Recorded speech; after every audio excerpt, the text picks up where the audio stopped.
कहिए, अब तो देंगे युद्ध का अवसर।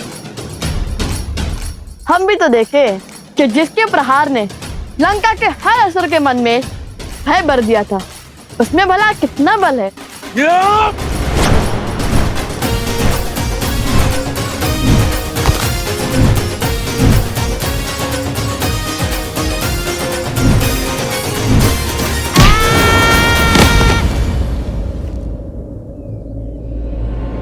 खुश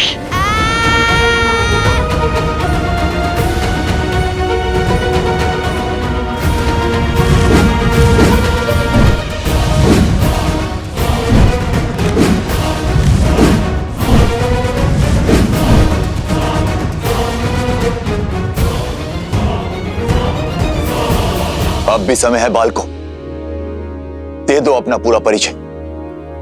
शांति से हर समस्या का हल निकल सकता है। हम भगवान वाल्मीकि के शिष्य माता वन देवी के पुत्र लवकुश हैं और यही हमारा परिचय है।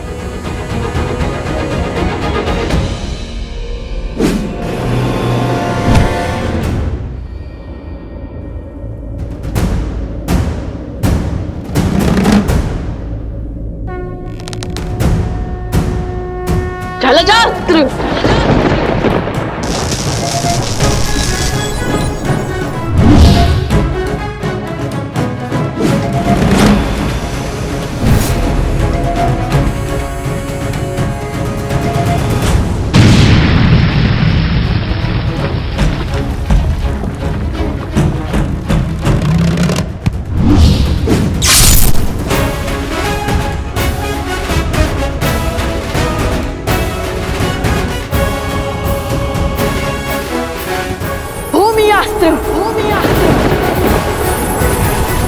युवराज अंगद है तो प्रभु श्री राम के पक्ष में, किंतु प्रभु श्री राम काज के लिए हमें इन्हें भी रोकना ही होगा। हे दिव्यास्त्र, उन्हें अधिक क्षति न पहुंचे।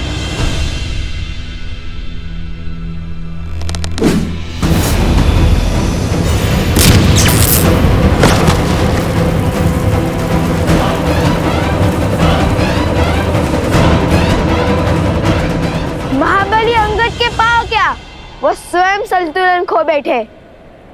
आपकी बारी आ गई है महाराज विभीषण।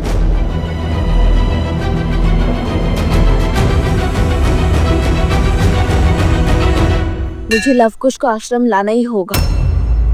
आप सब यहीं रुकिए, वो यहीं आसपास ही होंगे। नहीं वन देवी, मैं आपके साथ चलता हूँ। नहीं अवत्सरा, मैं किसी का जीवन संकट में नहीं डाल सकती। मैं अकेले ही जाऊंगी।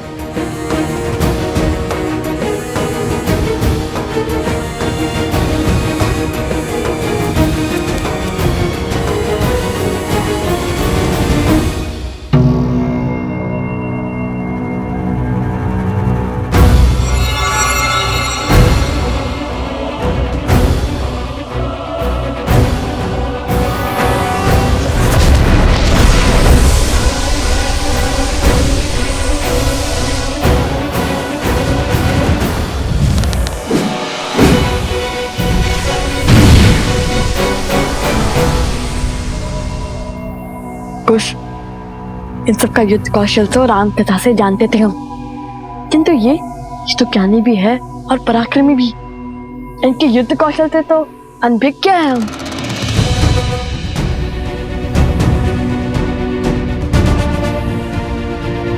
तुम्हें एक अवसर और देता हूं बालकों, अपनी हट त्याग दो। मैं प्रभु श्री राम से तुम पर दया करने का निवेदन करूंगा। इतने शूरवीरों की अवस्था देखकर भी हमें पीछे हटने का आदेश दे रहे हैं आप। निवेदन तो हमारा है। जिस प्रकार अपने भाई के हाथों लंका से निष्कासित होने के बाद श्री राम की शरण में आ गए थे आप,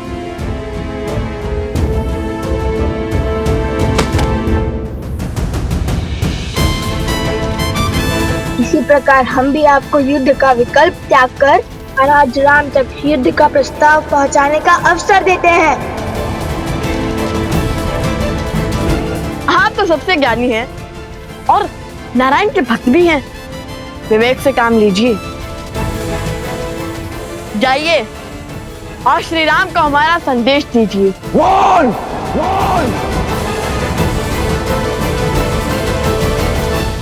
ये तो क्रोध से फुफकारने लगे और क्रोध ज्ञान पर आवरण डाल देता है और इनके ज्ञान की सौगंध तो संपूर्ण संसार खाता है।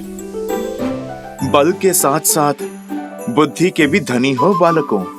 ज्ञानी को क्रोध दिलाकर व्याकुल कर रहे हैं, किंतु कहीं क्रोध का आवेग विभीषण जी से कुछ अनिष्ट ना करवा बैठे। बालकों, जब तक मेरे तन में प्राण है, प्रभु श्री राम यहां नहीं आएंगे।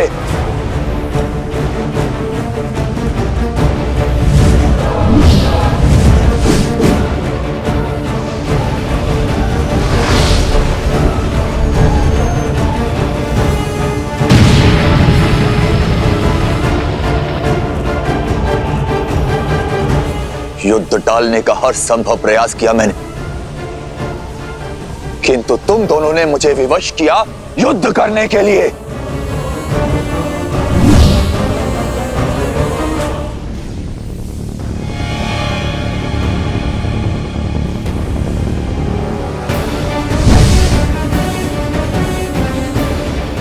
कहाँ गया? दिखाई भी नहीं दे रहा है।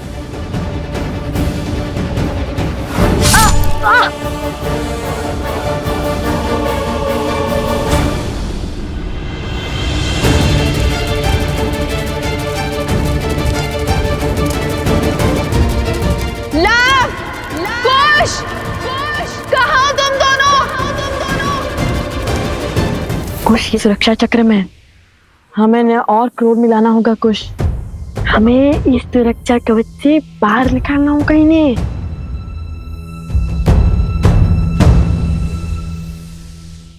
अरे भैया, तनिक सा गाँव ही तो है। मैं ना कहता था महाराज विभीषण के पास इन छोटे मोटे अस्त्रों के अतिरिक्त और कुछ नहीं है। इनके भाई ने भी इसलिए निकाल भार दिया इन्हें। अब महान धनुधर श्री राम और लक्ष्मण के समक्ष धनुष उठाने की क्षमता तो इनमें होगी ही नहीं। इन तुच्छ अस्त्रों से कौन सा युद्ध जीतेंगे? यदि इनमें इतना सामर्थ्य होता तो लंकेश इन्हें यूं जाना थोड़ी ना देते। सावधान! वो दंडी बालकों, दंडी बालकों, तुम्हें लगता है मैं धनुष नहीं उठा सकता? ऐसे मेरे नहीं, आप ही के मुख से निकला है महाराज।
क्षमा करें महाराज, आपको क्रोध दिलाकर सुरक्षा घेर से बाहर लाने के लिए कठोर वचन बोलने पड़े।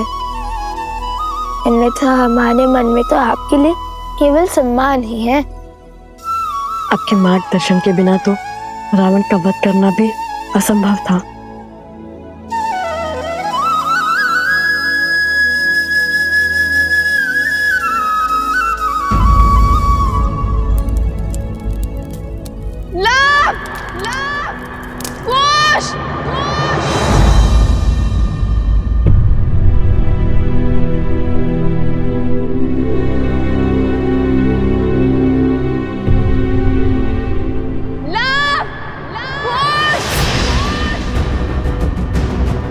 माता, माता, माता?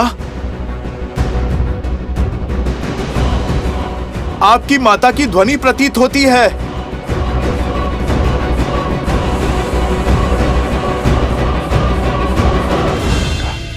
मुझे उपदेश मत दो बानासुर। क्या लगता है इन छलिया देवताओं को कब तक सीता की डाल बन के रहेंगे? भूल है ये उनकी भी और तुम्हारी भी। बहुत हुआ लुक्का छुपी का खेल, अब सीता का वध मैं स्वयं करूंगा।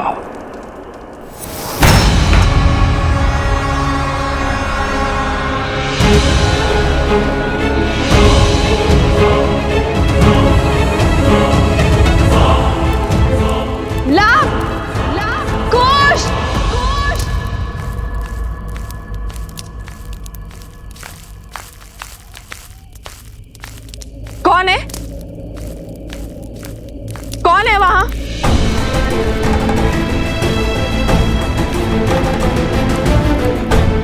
लवकुश, तुम दोनों यहाँ क्या कर रहे हो? और बार बार यूं आश्रम के बाहर क्यों चले जाते हो? जानते हो ना बाहर कितना संकट है। माता शांत, हम तो केवल खेल रहे थे यहाँ पर, तो आप इतनी चिंतित क्यों हो रही है? ये क्या है? क्या हुआ ये ला? वो कुल्हाड़ी से चोट आ गई थी तनिक सी। समझ गई। तुम दोनों लकड़ियां काट रहे थे ना?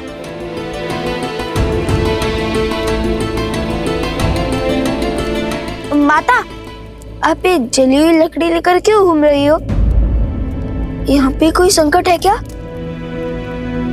वो असुरी शक्तियां आश्रम के भीतर नहीं आ सकती, और जब तक उनसे लड़ने का कोई मार्ग ना खोज ले तब तक तुम दोनों आश्रम के भीतर ही रहोगे। ऐसा क्या हो गया माता? आश्रम के बाहर अनाज भंडार में अग्नि लग गई थी।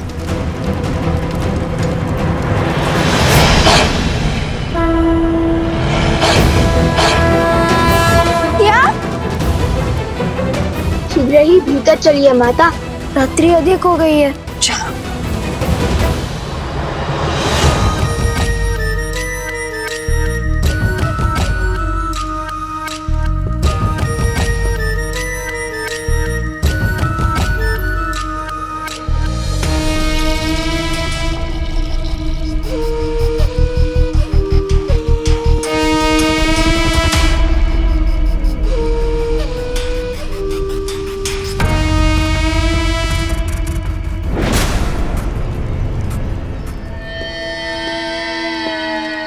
राक्षसों के महान नेता सहस्त्रमुख रावण को बहन शूर्पणखा का प्रणाम।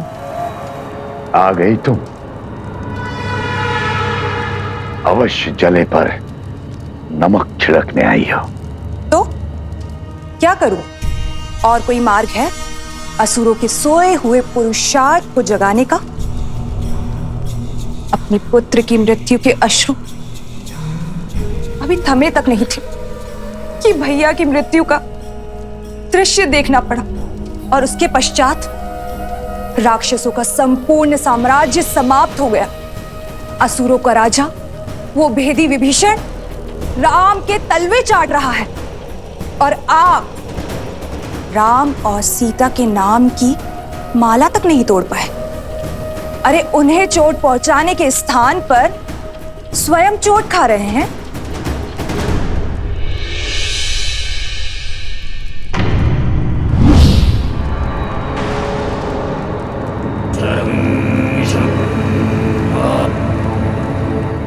यदि मुझ पर कटाक्ष करके मन भर गया हो तो जाओ यहां से।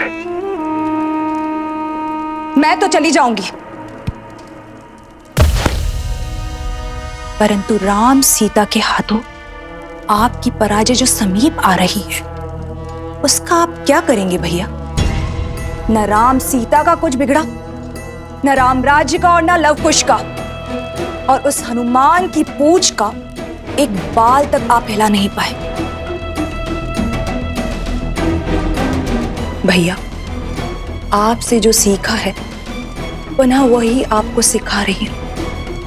ये समय अस्त्र उठाने का नहीं बल्कि धैर्य रखने का है।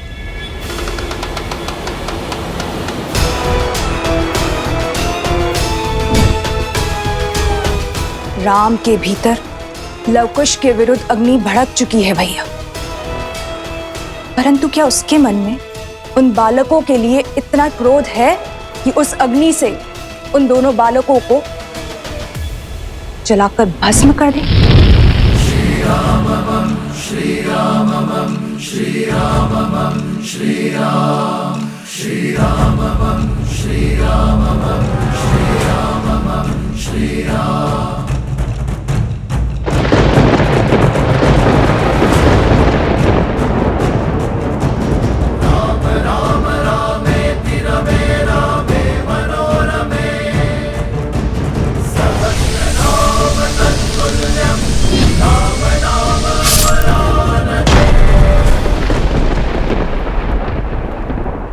कभी नहीं सोचा था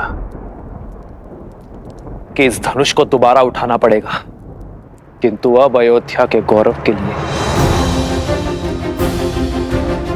इस धनुष को उठाना अति आवश्यक है।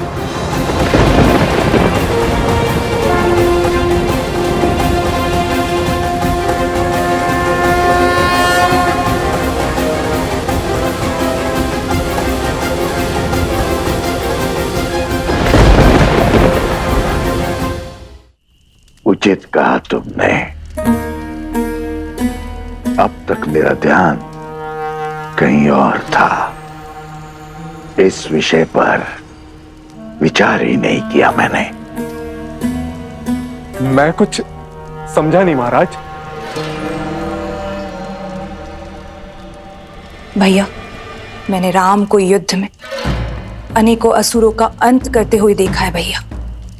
यदि उसके समक्ष अधर्म का शीश उठता है तो उसका क्रोध अनियंत्रित हो जाता है, और राम के क्रोध को हमें बढ़ाना होगा भैया।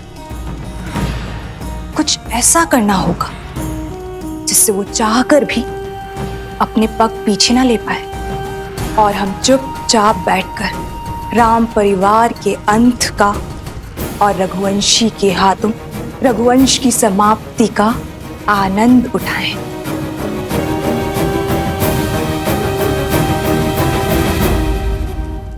किंतु विवेक और धैर्य के धनी राम का क्रोध हम बढ़ाएंगे कैसे? बढ़ेगा। धर्म के अनुचरों की सबसे बड़ी दुर्बलता धर्म भी तो है।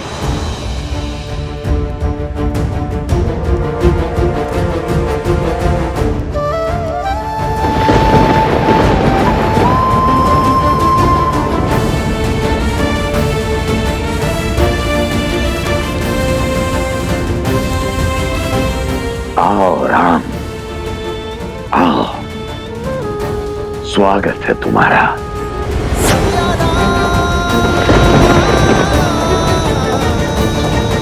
मैं और मेरा उपहार तुम्हारी प्रतीक्षा करेंगे।